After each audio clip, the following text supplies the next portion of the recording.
After Shiva ఇది trend setter అన్ని రోజుల తర్వాత ఇప్పుడు అర్జున్ రెడ్డి అని వచ్చింది. అది ఆర్జీవే ఒప్పుకున్నారు అది. ఇంకా కానీ బయట జనాలు ఒప్పుకోవట్లేదు చాలామంది, కొంతమంది. దాని మీద మీ ఒపీనియన్ ఏంటి? అంటే ఇది ఎట్లా పాత్ బ్రేకింగ్ సినిమా అని మీరు చెప్తారు, ఎట్లా డిఫైన్ చేస్తారు? ఫస్ట్ శివ మాట్లాడుకుంటే నేను అనుకునేటాను ఎప్పుడు, నేను మొన్న కూడా పోస్ట్ ప్రొడక్షన్ ఉన్నప్పుడు అంటుండే నా టీం తోటి, ఏదైతే శివ బ్రేక్ చేసిందో in terms of lighting, lensing, dialogue అయినా, సౌండ్ డిజైన్ అయినా, అప్పటి వరకు ఎలాంటి సినిమాలు వచ్చేటి కొడితే ఒక రకమైన సౌండ్ వచ్చేది, పంచికి కూడా గుర్తుంటే. It has broke so many new things in to the market. అంటే ఆ సినిమా ఎంతైతే బ్రేక్ చేసిందో అంత ఇంక వేరే ఏ సినిమా బ్రేక్ చేయలేదు. For example for example Baahubali అని, it's a big film, but అది బ్రేక్ చేయలేదు ఆ కొత్త ప్యాటర్న్ అనేది. కంప్లీట్లీ ఏది సినిమా ఇట్లుంది అనే ఫీలింగ్ శివ క్రియేట్ చేసినంత ఇంకే సినిమా చేయలేదు పీరియడ్ అని మేము అనుకున్నాం డిస్కషన్లో. But when people are saying like after Shiva when they are saying Arjun Reddy, I felt nice. ఎక్కడో మనం సిన్సియర్గా మొండిగా వెళ్ళిన అప్రోచ్ ఏదైతే ఉందో సినిమాకి, అది ఇచ్చిన రియాక్షన్ అది. అంటే నాకు my brother is a producer, నాకు ఇది చేయి అది చేయి అని చెప్పి ఏ ప్రెషర్ లేదు, నేనే తీసుకోవాలి డెసిషన్. ఈ లొకేషన్ ఆ లొకేషన్, దీనికి కొంచెం డబ్బు ఎక్కువైంది సరే పెడదాం వద్దు అంటే ఒక ఇంత బడ్జెట్ అనుకొని దిగాం, అంతకంటే కొంచెం ఎక్కువైంది. But still it was the safe grounds only, nothing out of the hands. But still అదే ఆ సిన్సియర్ ఎఫర్ట్, ఆ రానెస్, ఏదైతే ఇది చెప్దాం అనుకొని చెప్పేసినాం కదా రాగా. At the same time Vijay కూడా కొత్త, విజయ్ చేసిన పర్ఫార్మెన్స్ నచ్చేసింది జనాలకి. And Vijay every frame he was in the character. ఎక్కడ కూడా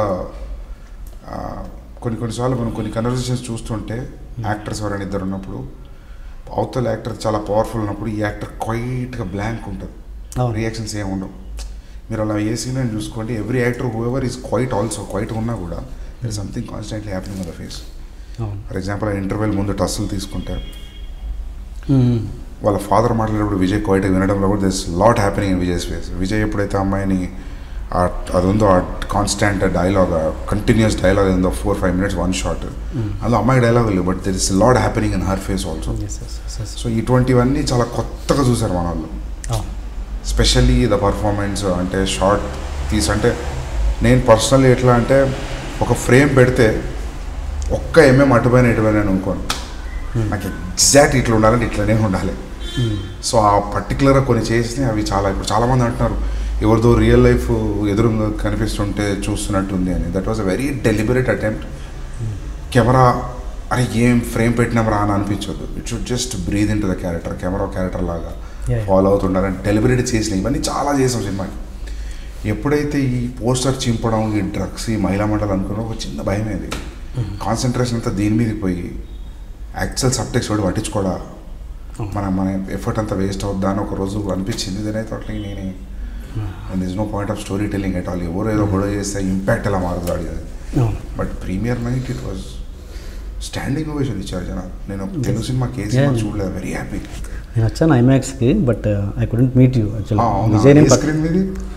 విజయ్ని పక్కనే కూర్చొని చూసాం. అవునా?